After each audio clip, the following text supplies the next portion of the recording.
pictures. It says, Reflections of My Dad. And it's from Mr.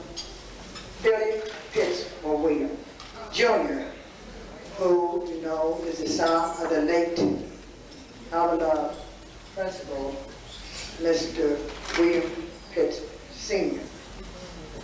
And so, at this time, our president will come forward.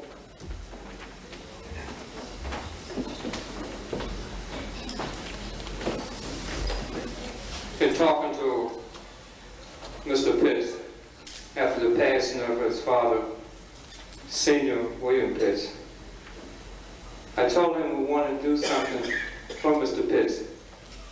And he said to me that we will wait until another time.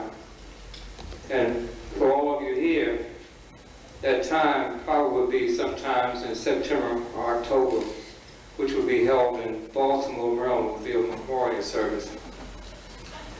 And we had a further conversation, and Billy said to me that almost anybody can say something good about my dad, be it teachers, be it students, friends, workers, or community. So I said to him, that's all well and good.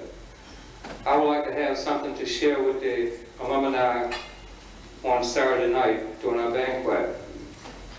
So he called me back again, said, I got something I want to send to you. He said, what I'm going to do, I'm going to send you a letter, a reflection of my dad. So he speaks about his dad, and I'll read that to you in a second, but right now I'm going to turn this around. It'll be hard to see, but I will place it back out in the front so you can take a look and maybe read it yourself also. This is a picture that he sent me of his dad.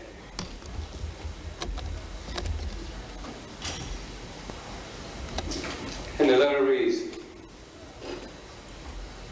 Reflections of my dad.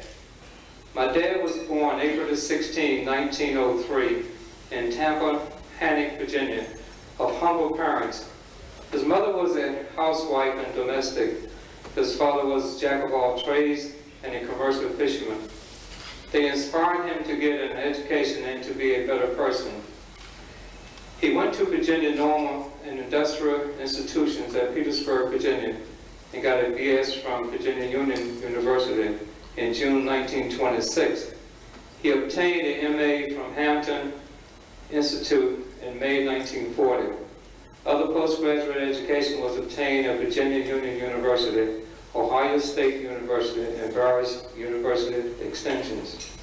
His teaching experience included small rural VA schools, Virginia schools, Eastern Shore of Maryland and Aberdeen, Virginia, where he was principal and coach.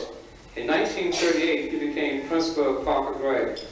Despite early community opposition, he remained in until 1968. He attempted to attract the best core of teachers to provide quality education. Based on the achievements of many students from Parker Gray, it seems he succeeded. My dad was father, friend, companion. Despite opinions to the contrary, he was a loving, caring person. I never saw him express anger, utter a curse word, or become violent. He would try to mediate differences with discussions and counseling. He preached continued improvement for every individual. His main hobbies were gardening, fishing, playing cards, and listening or watching sports events. His pride and joy was the first place medal from Howard University track meet in 1927 for the pole vault. He unfortunately died on June 8, 1992. He is survived by his wife of 60 years, Claudia Evelyn Pitts, and me. He will be mourned and missed by all of us who knew and loved him. William Henry Pitts, Jr.